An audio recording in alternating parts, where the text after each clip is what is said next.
I'd like to show you why knowing your why is the start of your journey. Without a strong why, it can be so difficult to reach your maximum potential. My name is Dr. Jason Balara, and every week I meet with real estate investors and mindset specialists that are taking action in order to build a life according to their own terms. We will break down what drives successful people and allows them to achieve at such a high level. If you are a professional wanting to break through, or simply someone that wants to hear an inspiring story, the Know Your Why podcast is made for you. Hi everyone, I'm Jason Balara and this is the Know Your Why podcast. Today I'm here with Charlie Hardage. Charlie has worked in the corporate world for over 12 years in IT sales. He worked with household names like Google, Dell, and AWS. He spent 5 years in the US Army as an infantry team leader. Thank you for your service, Charlie, by the way. I don't want to forget that.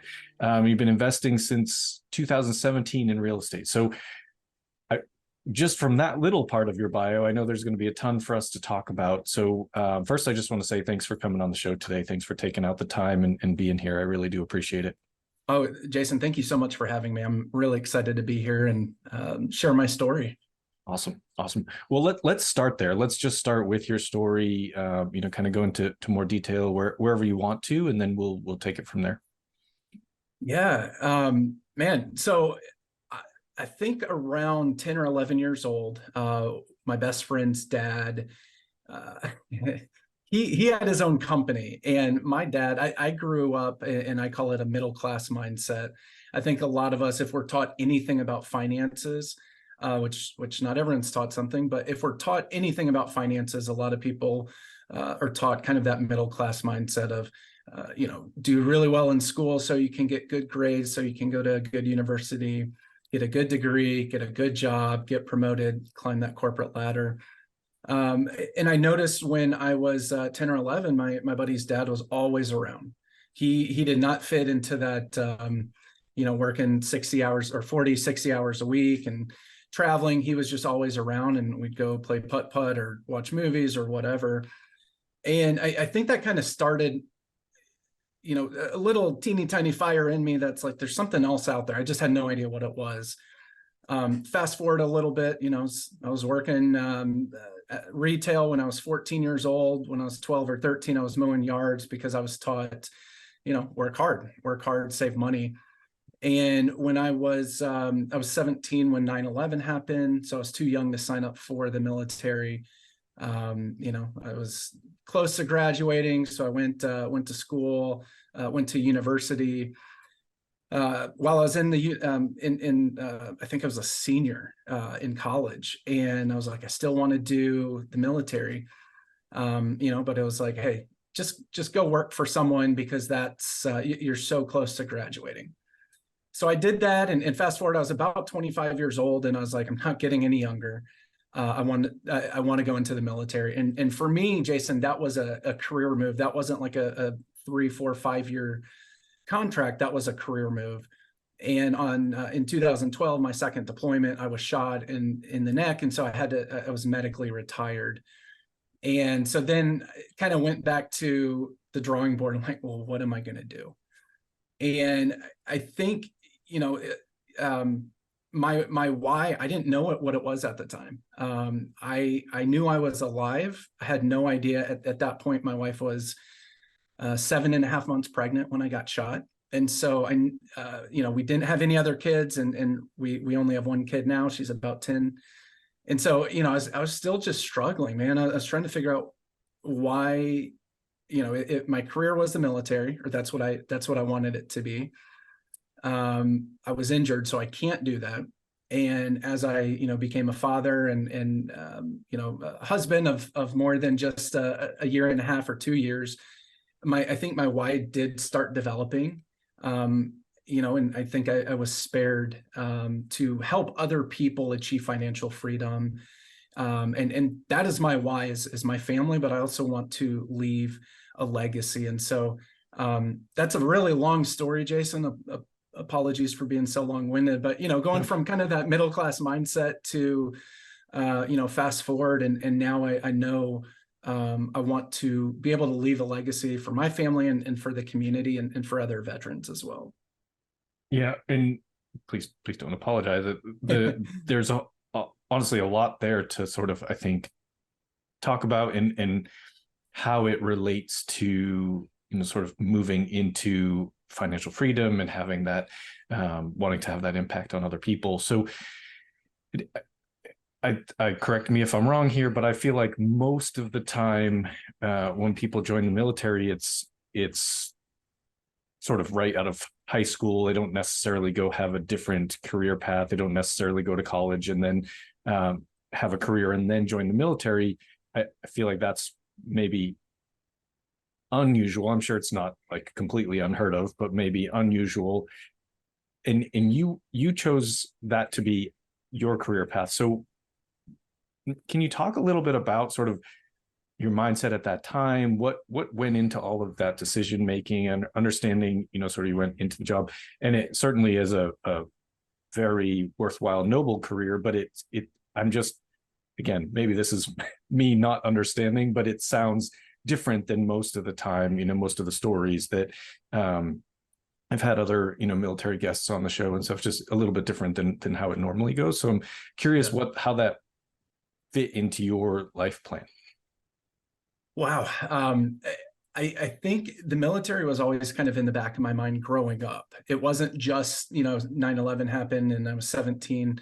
That kind of, I think, pushed me even more to wanting to join the military. But it was always kind of in the back of my mind to go the military route. But again, I was taught college, good job, and W-2 and go that route. Not so much the military aspect, but it was just kind of a passion that I wanted to do. And when I was 25, I had been working selling computers for over 2 years. I was doing really well, but it was still this, man, I still want to do it. I still want to go into the military. And Jason, you're right. I mean, most of the guys I was in the military with, basic training, 18, 19 years old. Some were in trouble, and that was kind of their way of getting out of trouble, I guess. But for me, it wasn't. Had a good job, had a very good job. But I wanted to go that route, and the initial thought was go initially as enlisted, right? And then after that, I wanted to go the officer route because I already had a degree. But I wanted to, as I say, have some fun first and then go the officer route. And definitely didn't happen at all that way. But, during my second deployment, I was actually putting in some paperwork to go to grad school where the military would pay for grad school. And then I'd go the officer route. My thought was I'd have a master's completely paid for, I'd be an officer, and I'd have another, 15, 20, 25 years left. Life has different plans. And so it doesn't matter what your plans are. It doesn't mean it's going to happen. Yeah. And I mean, it sounds like your plan changed fairly dramatically at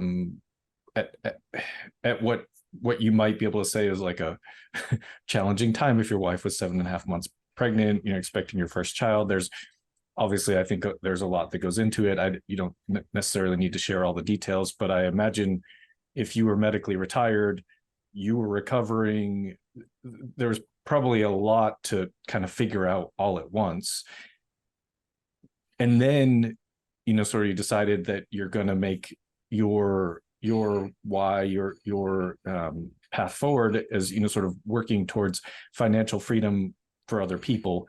How there must have been something maybe that led to that, maybe some transition, making that journey. What was I guess, how did you work through that? And then what brought you into, the real estate realm and that path?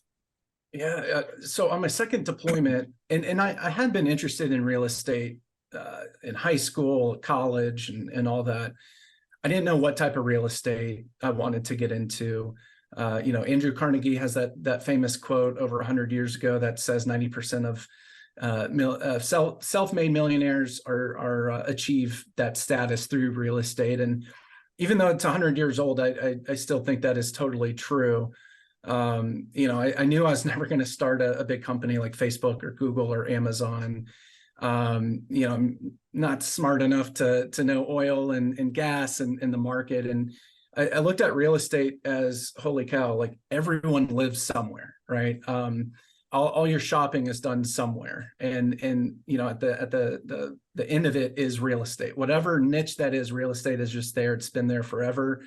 It's going to be there forever, right? And so for me, I knew I wanted to do something in real estate back in high school and in college, but had no idea what. On my second deployment, I read Rich Dad Poor Dad, read probably another 10 real estate books, and just my mindset started changing. I still had no idea what I wanted to do though. And I think that was really frustrating for me because I knew I wanted to get into real estate, had no idea what in real estate, right? There's so many different assets, industrial, medical, office, apartments, all that. And so I think when I heard about, it's called multifamily syndication, where I could invest in real estate, and it was passive for me because there's a team of experts that ran the deal from start to finish. I put my money in with them.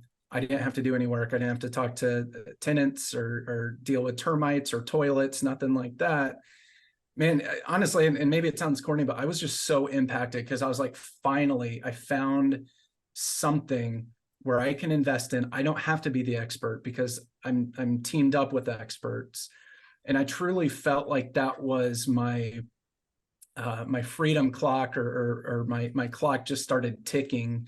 The countdown started ticking of, okay, I'm where I need to be.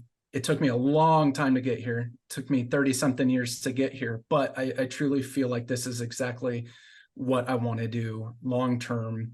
And so I jumped into it. I still invest passively, but I jumped into it as well. Left my day job a year and a half ago because as much of an impact of investing in apartments had on me, I want to share that with other people as well. Because I know a lot of people, maybe they love their jobs and that's great, but maybe they don't pay enough, or they just want some additional streams of income. Mm-hmm. Maybe they hate their job and they want additional streams of income, or want to leave their job to start their passion project, whatever that would be, small business or nonprofit, whatever that is. And so I think anyone can invest in this into apartments, which is really cool. You don't have to be a ultra wealthy. You used to have to be ultra wealthy, but not anymore. And so to me, that was just, I felt like that was my calling, to help other people achieve, whether that's time freedom or financial freedom or both. And that's why I feel like I was spared when I got shot, because I was put on there to help people and just didn't know it at the time. And it's I feel like when you're in real estate, you work within that space in whatever capacity, especially on that sort of multifamily or commercial real estate and syndicating thing. It's like, oh, this is normal. This is what I understand this. This is just such a great product, a way to build financial and time freedom. But what I think gets lost sometimes, even is just, most people don't know about it. Most people don't know that it's available to them. Most people don't know how to get involved. And so the education side of it and the just sort of raising awareness side of it is so important, I think, for those of us that are doing it to really get that out there, and because it can be so impactful on your own life. You see that, you see the impact on yourself, your family, and you're like, well, I want to do this. I want to bring this out to other people. So you said you invest passively. Are you also bringing in investors into deals and helping getting them involved into other projects? Yeah, we are. And so I guess that couple years ago, invested into 2 deals passively. And as I started learning more, I was like, man, again, I was just so impacted by it, and I was on cloud 9. And so I kept learning more about it. And I was like, wait, I can do this. And I was passionate about real estate in general. Again, didn't know my niche for the longest time. And I think when I finally found it, and I was impacted so much that I said, I want to do this full time as well.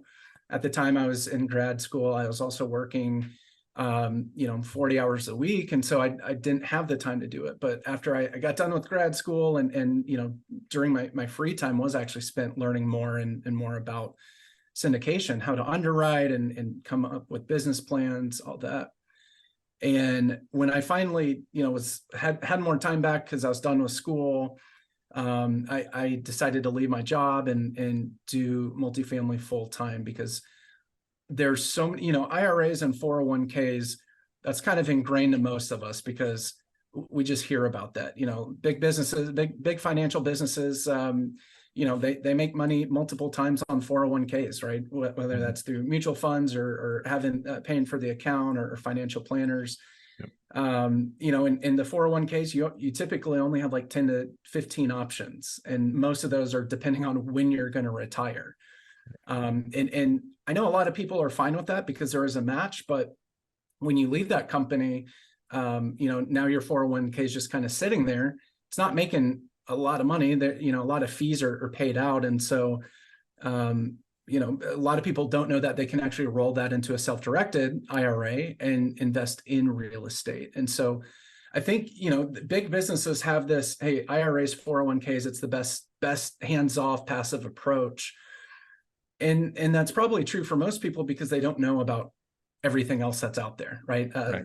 Multifamily syndications or just any other types of syndications and investments that you can do. And so, I think that's why coming on shows like this and social media and my podcast, just different things like that just helps get the word out, because I truly feel like so many people have been impacted by, not me, but what we help them do by allowing them to invest passively into real estate. Yeah. And your point about the 401k, I mean, the more I learn about 401ks, the worse idea I think they are. It's just kind of as you said, there's a lot of fees and everything, and that's something. But there's, a couple of things. One is it's yes, you may be able to get a match, but it's locked up. Like, you don't have, if you still work for that company, you can't do anything with that money. You can't move it to a self-directed IRA. Like, it's locked up by whatever company program that you're a part of.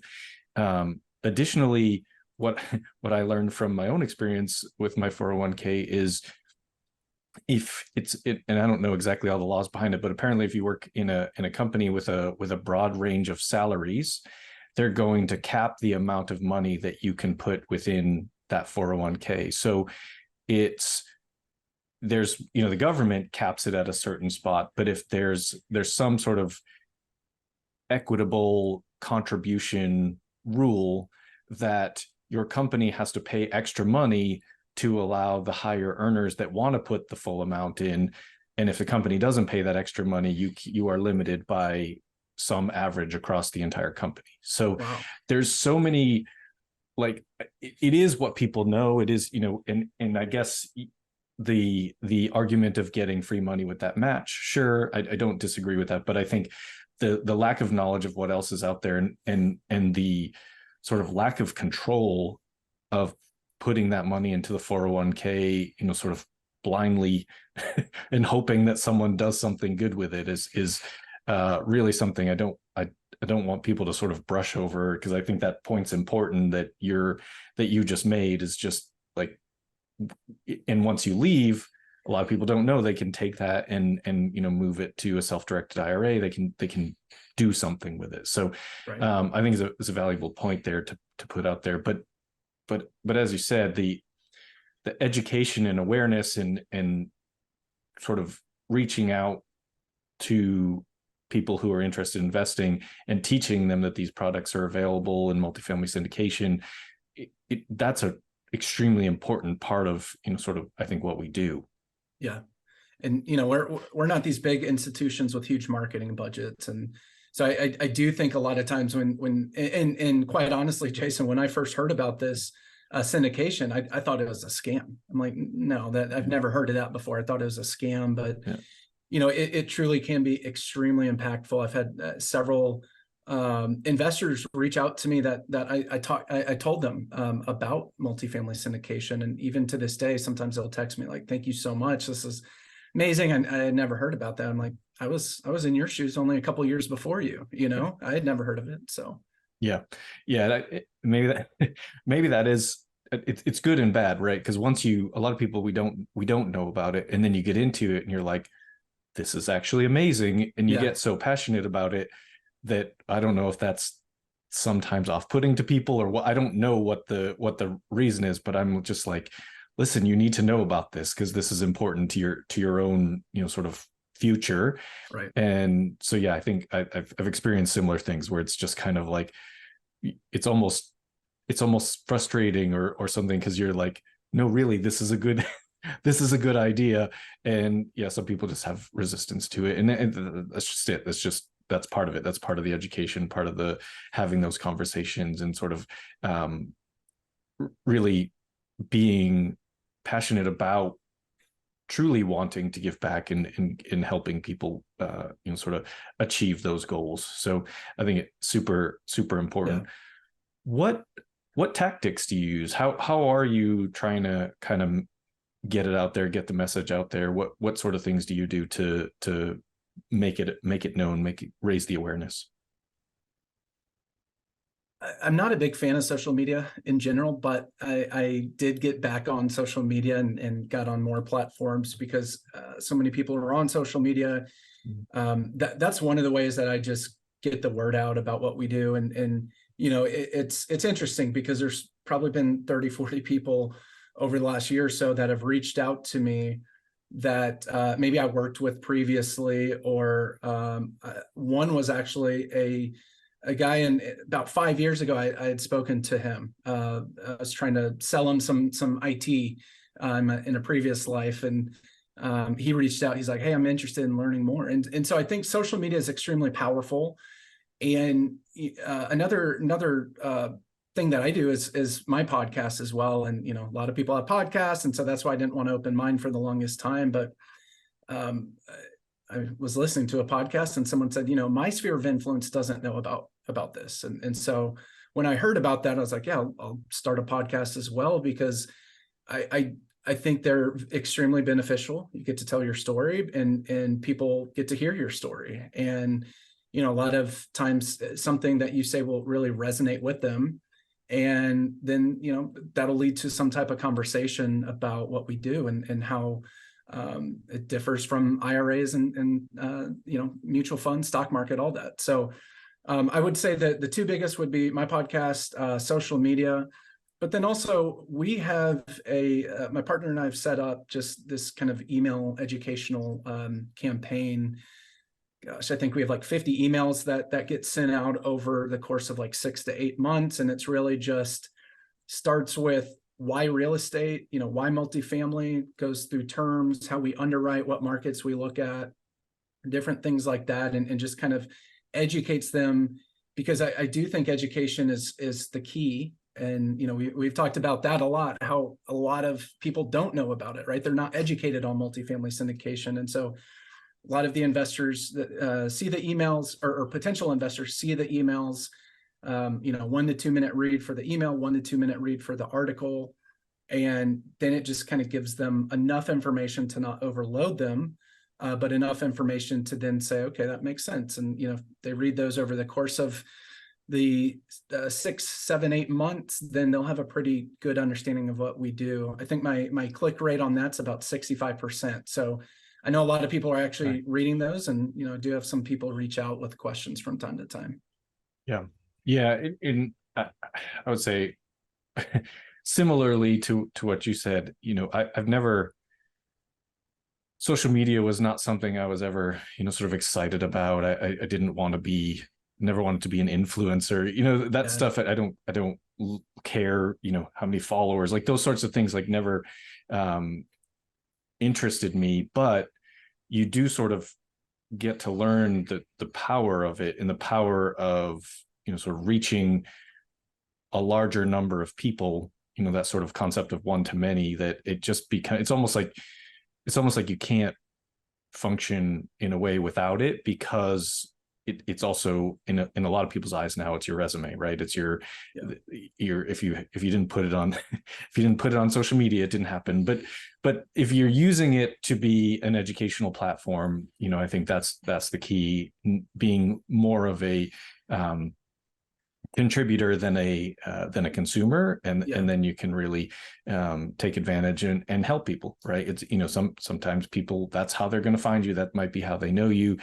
As you mentioned, someone in your past that you worked with saw something and kind of reached out because of it. So I think it can happen that way. And at the end of the day, if the goal is to help people, the more you reach, the higher the odds are that you will be able to help them. So I think it's a valuable tool, and the podcast, sort of functions in that same capacity. It's like, if people are listening to the podcast, then hopefully it's helping them educate, at least to know what's available to them, even if it's not with you specifically, right? Like, if you're just looking at it as we're trying to introduce this concept, then there's the possibility of sort of bettering people's lives. Yeah. And Jason, you said something that I love, and kind of like the creator versus consumer. And I think for years I was in the consumer bucket, and probably a year ago or so, I heard someone talk about creator versus consumer, and it really got me thinking. If I want to grow, I need to create content, right? Because then people can hear my story, how multifamily syndication really impacted me, what it's done for my family and I. And ever since that, over the last year or so, I have been more, I've been posting a lot more and done the articles, different things like that. And I have found that, like I said, probably 30, 40 people have reached out to me just from the post and from the podcast, just saying, hey, I saw you, or I heard this, or I've been following your journey, and I want to know more. So it's been really good, just again, to get the word out and hopefully touch people like I was touched, with syndication years ago. Yeah, I completely agree. I think it's, if you're not someone who maybe was proficient or really excited about social media, it is a bit of a transition. It's hard to kind of flip that switch and say, okay, I need to be I need to be putting things out there, putting the story out there, putting that vehicle that has bettered your life it's not always an easy step to take, but certainly is valuable. Well, Charlie, let me switch gears so I can ask you the questions that I ask every guest. First one, and you talked a little bit about it, but the first one I always ask people, what is your why? Kind of what drives you forward? And I think we've talked a lot about that. I wanted to give you the opportunity to expand or add anything to that if you want to, but that's kind of the gist of this podcast is what is that that driving force behind your success? Yeah. So two things, and they're related, but I would say the biggest thing is my family, is my why. I was really fortunate enough when I was injured in the military. I was at home when my daughter was a newborn. And for the most of my career, or for the most of her life, I've been at home. And I think there's about two and a half years where I worked away outside of the house. And so we have just a phenomenal relationship. So my family is my big why. I want to be able to leave a legacy, not only for them, but also for the community, for veterans as well. My wife and I want to do a few different charities, one for like food waste and for less fortunate, but then also want to have a charity for veterans and that struggle with PTSD and anxiety, depression. So that's my why, is family and leaving a legacy for family in the community. Yeah, love it. I think the importance of being able to be home sort of on a fairly regular basis, at least when your kids are young. We have our kids are younger than yours, but we have young ones at home, and I just think even though sometimes they don't want daddy to go out to the office to do things like this, like it's still my ability to go inside and have lunch with them, or Yeah. you know, take 15 minutes to just go play, is such a, I hope it's impactful for them, but it's like, it just creates so much joy for me to have that closeness and be able to be someone that they know is around and that kind of thing. So it's kind of been a that transition of being home more for me, as you mentioned, it's been really impactful, I think, just from all around. Like, Yeah. I think I'm a beneficiary of it as much as they are. So it's been Probably it's more been great. so. Yeah. And you know, it's interesting because they're not going to remember the toy you bought them for their birthday or Christmas or whatever holiday, but they'll remember that you spent time playing that game with them, or that you weren't there, right? Like that's what's going to impact them more. And so I love being able to just be around the family and spend and get to see them grow up, or my daughter get to see her grow up. It's just so it's something I didn't have growing up, you know, too much, and so I'm glad that I'm able to provide that for my daughter. And you know, I'm probably more impacted than she is by it, just because I love spending time with her and seeing her become a young woman. Yeah, I'm gonna cry. Yeah. No, I mean, it's true, and it's maybe in large part this is a big part of why it becomes so important, and why we get so passionate about sort of sharing it with other people, because of that impact it has on our own families, but like, I don't know, selfishly, like really just what it does for me and my own happiness in life, and being able to sort of be in more control of those interactions, and whether it's with my family, or it's I just like to exercise, or I just like to, you know, whatever the thing is that you really like to do, and being able to do it kind of on your terms. I think it's just so important. Yeah, totally agree. And I think that, you know, going back to the passive investing side, there's so many different ways that could benefit you. I mean, if you love your job, great. It just helps your retirement.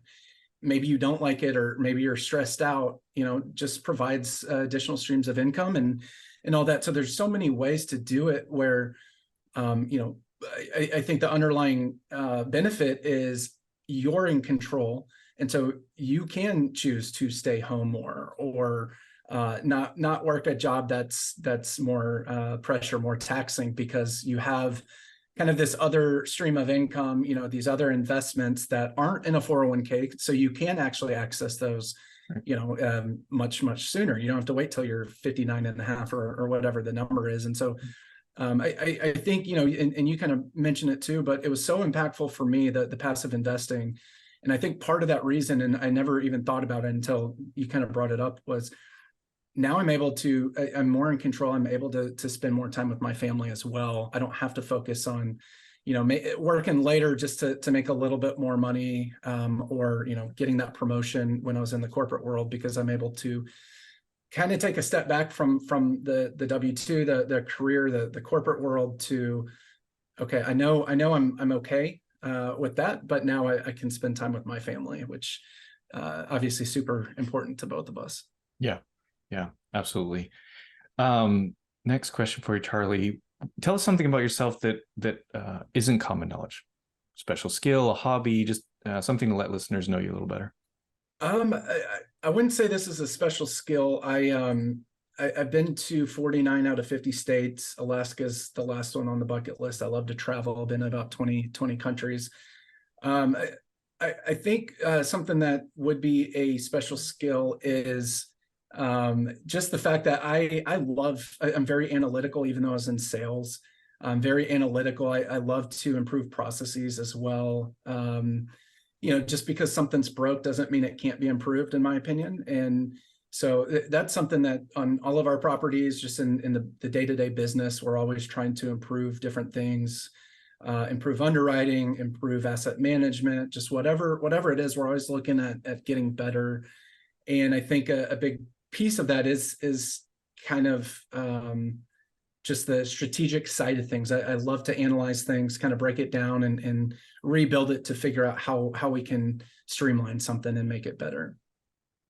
Yeah. Um, just I have not been to 49 states, but I have been to Alaska, and it is incredible. Like summer in Alaska is one of the most incredible things you can ever see. So definitely, I'm sure you will add it to the list, but definitely it is worth going. It's a pretty incredible place. My brother and I want to drive the Dalton Highway, which goes from Fairbanks, which is pretty much center of Alaska, all the way up north, and it follows the pipeline. So I think it's like 500 miles, and only 10% or so is actually paved. So yeah, that's what we want to do. Gotta be careful on that one. It's, I mean, Alaska's humongous, and it's, so there's a lot to different, but it's just like the like untouched nature, I think is kind of just, it's just amazing. Yeah, really cool. Can't anyway, wait to go. Yeah. When people hear this and they want to reach out to you, what's the best way? Best way is our website, hkigllc.com. There's a forum to contact us. My schedule's on there as well. I am on LinkedIn and Facebook, either Charlie Hardage or Charles Hardage III. But best way is our website, hkigllc.com. Okay, we'll put that stuff in the show notes too, so people can get you. Last question for you: what piece of advice would you give to someone who is interested in getting started in real estate? And you can take that at passive, active, however you like, but just something to help them kind of get kick-started and get going. Yeah, figure out what you want to do. I listen to podcasts all the time and had that shiny object syndrome of, oh, I could wholesale, I could flip property, I could, buy single family, whatever. Figure out what you want to do, and then find a mentor, find someone that's already doing it, and go after them. I have found, and Jason, you could probably echo this as well, but so many people in this industry are in the abundance mindset. They're not in the scarcity mindset. So people just want to help for so many reasons, and some might be selfish, but I do think a lot of people like to help because it did have a big impact on their future. And so they just want to share that with other people. Don't be afraid to reach out to them, and you can say, hey, I'm new. I'm trying to learn more. Most people will help you. I'd love to help and at least point you in the right direction. So that advice would be, figure out what you want to do, because there's so many different avenues you could go after, and then find a mentor, find someone that can help you achieve what you want to do, because so many people are willing to help. Yeah, 100% agree. I think that it's been, I mean, in a good way, but it's been shocking, just that sort of level of abundance mindset that's in this industry. And I guess you have to, in a way, you kind of have to. It would be probably hard to survive and get somewhere, have some of the levels of success that you see people achieve without having that mindset. But also, probably a lot of us don't necessarily step into it fully having embraced abundance mindset. But when you're around everybody else that has and does, it helps you sort of see that that there's plenty to go around, basically. I think it is really what it comes down to. So totally. I love that. I love that advice.